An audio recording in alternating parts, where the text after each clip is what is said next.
Thanks to Fiverr for sponsoring today's video.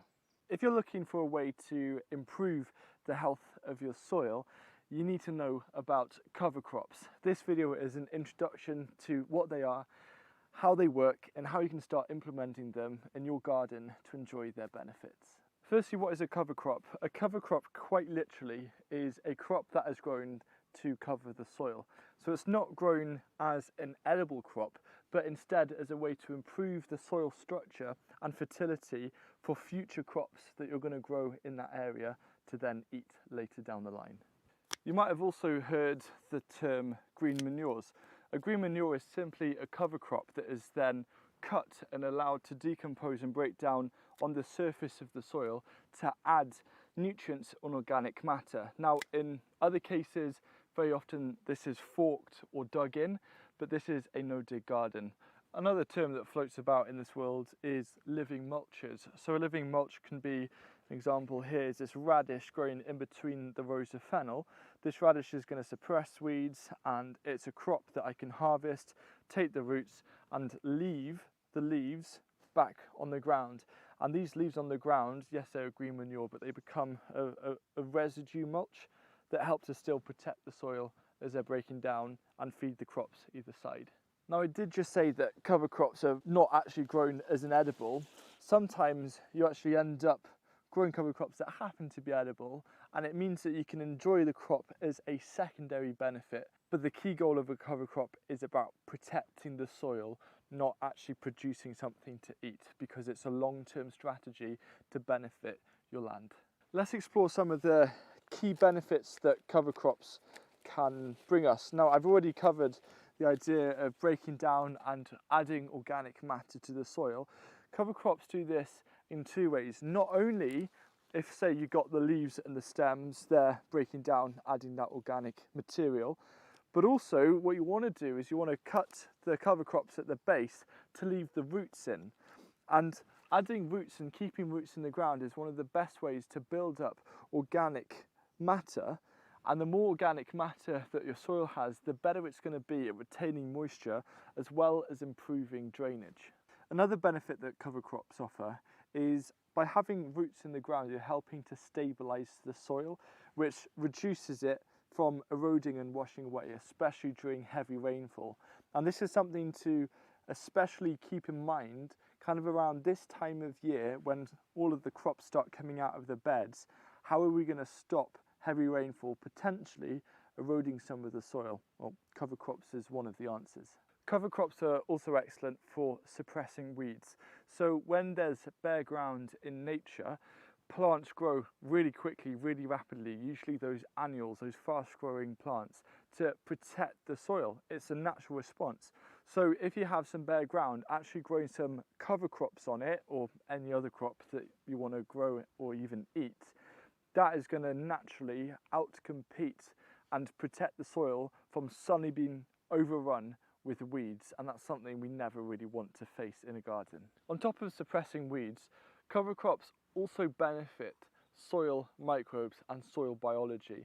They do this in two ways. Firstly, if you cut down a cover crop and treat it as a green manure, with the breakdown process, this is going to massively increase the amount of biology, especially bacteria in the soil, needed to break it down. And the second way that cover crops feed soil life is actually the plants directly influencing and feeding the life below. I tasked a Fiverr freelancer to create an explainer video to demonstrate exactly how plants feed the soil. Enjoy. All thriving ecosystems on land have one thing in common. The ground is protected by plants such as trees and grasses, which offer many benefits, such as plant roots matting together to prevent soil erosion. One lesser known benefit of plants is their ability to feed and support soil life. Gardeners know that the healthier the soil, the healthier their crops, and plants are a huge contributor to soil health. They achieve this by releasing a wide variety of molecules out from their roots and into the soil. These molecules are known as root exudates and consist of sugars, acids, ions and other compounds, and offer different potential benefits to the plant. For example, some molecules are secreted to change the soil pH around the roots to suit the plant's optimum needs. Another example is when sugars are traded with rhizobacteria in exchange for plant nutrients. These bacteria also coat the roots of the plant to help protect it from pathogens. Anywhere from around 10 to 40% of the sugars created by photosynthesis in a plant end up being pumped out of the roots because it's in a plant's best interest to grow in microbially diverse soil that allows it to thrive. Root exudates also allow plants to create mutual relationships with mycorrhizal fungi. Unlike bacteria, fungi have the ability to transport nutrients and water through their networks, allowing plants to access what they need over a greater area. For example, when a tree forms a symbiotic relationship with mycorrhizal fungi, it effectively extends the surface area of its roots by up to 700 to 1,000 times. In summary, root exudates form the bond between plants and soil microbiology. When plants aren't growing in the ground, the soil is actually missing out from these incredible processes. So you want to maintain as much soil life diversity for as long as possible, and cover crops are perfect for this. Fiverr is a wonderful supporter of this channel, and it's my go-to place whenever I need any kind of skills or digital services to help me complete certain projects. So whether it's voiceover, design, even music composition, there's something out there for everyone. And the thing that I really love about Fiverr is that it makes it so accessible to find the skills or the freelancers that you need based on what you're looking for. If you're working on something and you hit a bit of a skills barrier, knowing that a Fiverr freelancer is out there that can help you overcome that gives you such a good peace of mind. And also with Fiverr, there's freelancers to suit every budget. So it doesn't matter, even if you're working on a little project, having that extra helping hand to overcome that obstacle is so useful. So understand that when it comes to talking about soil health, it can get a little bit heavy. And so I decided the best thing to do is to actually get a Fiverr freelancer to create an explainer video to help clearly demonstrate what goes on a microscopic level, because it's really hard, impossible to film that process unless I took over a laboratory. Plus, I don't have any animation experience whatsoever. Because Fiverr is a marketplace and you're looking around for certain freelancers to undertake a project, a really useful thing is the review section, because it allows you to view previous projects that those freelancers have completed for clients, so you can get a really good scope and understanding of their style of work, and then you can pick the one which fits exactly what you're looking for. Also, my colleague Sam, his book The Nature of Food is coming out, and that is something that we've set up a micro publishing house for called Regenerative Press, and the logo, which I absolutely love, was also created by a Fiverr freelancer.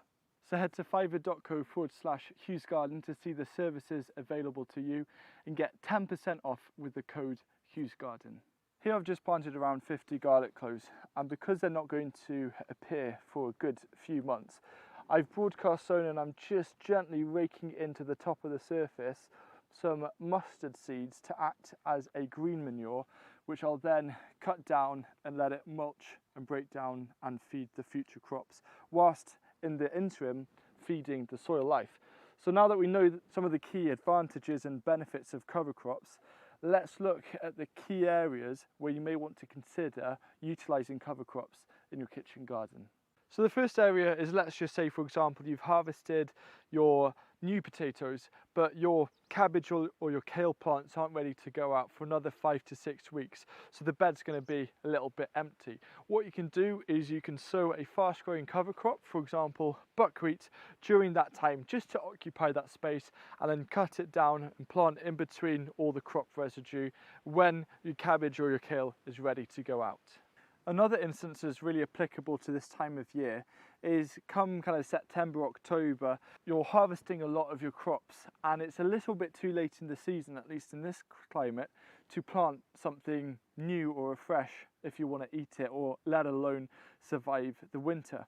So it's actually a perfect opportunity to instead grow a cover crop that you can let it grow, cut it down, and then mulch with normal as compost. So instead of just mulching normally like you would with compost, you're also adding a green manure into the mix to further improve the soil ready for next season. Perhaps you have a bed where the soil just isn't performing, it doesn't feel very healthy.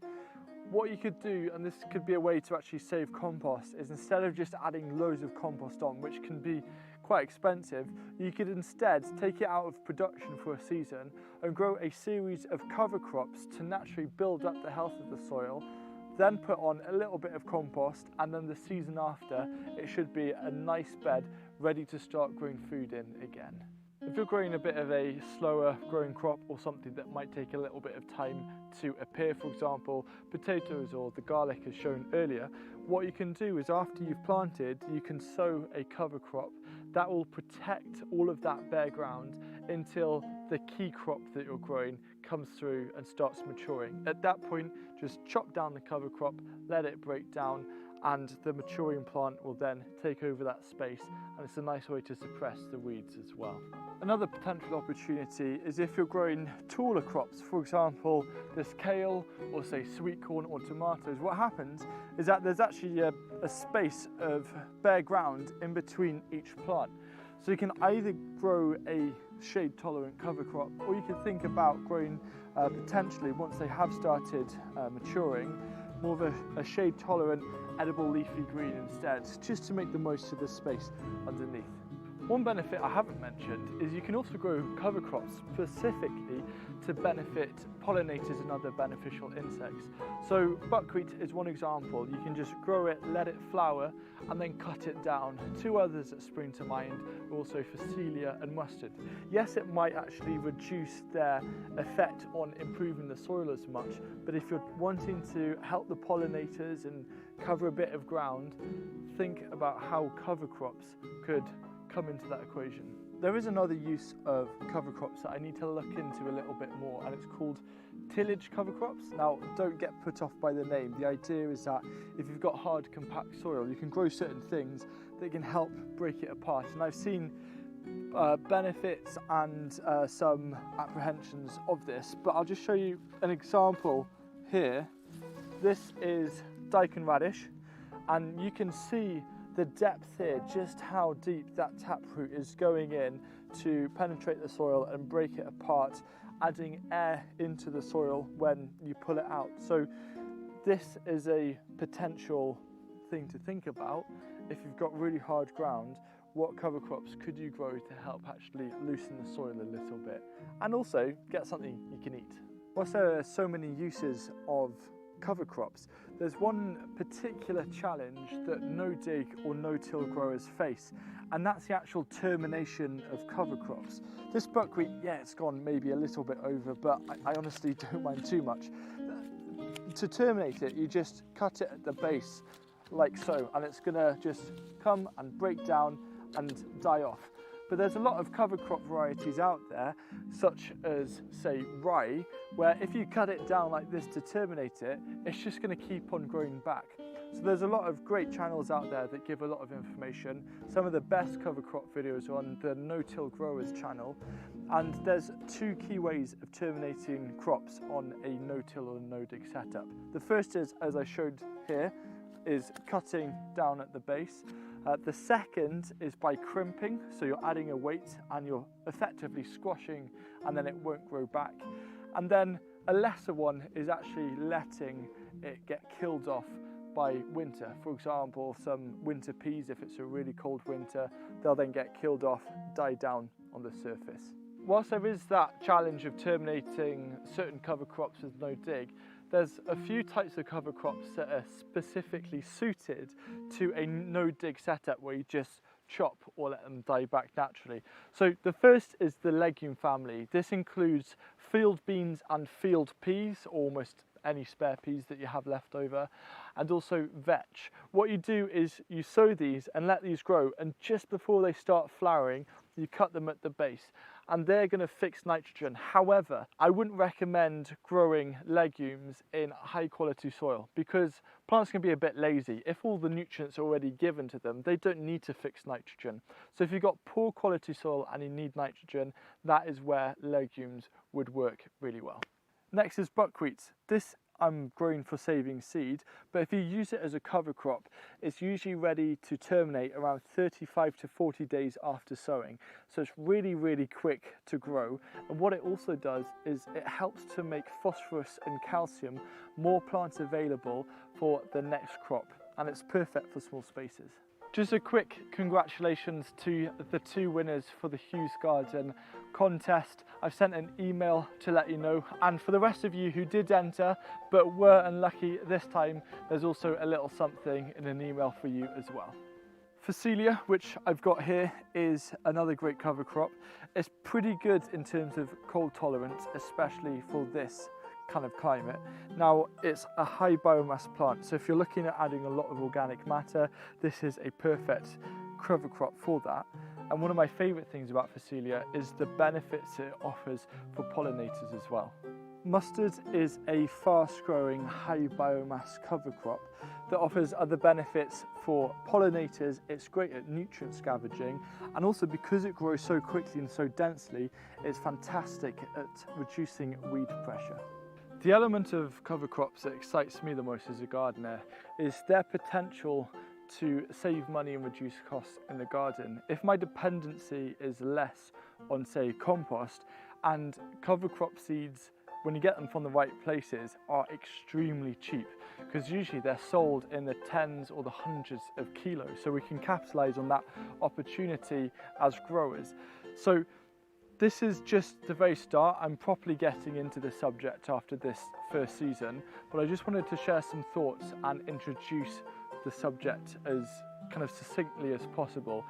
I think if there's one thing for you to take away from this video is, firstly, don't start planting cover crops everywhere, because each type has certain benefits, and it's important to identify what you want to happen to that particular space and then look at where the cover crops can help you achieve that target. If you have any questions or thoughts surrounding cover crops, I'd love to hear them down below in the comments section.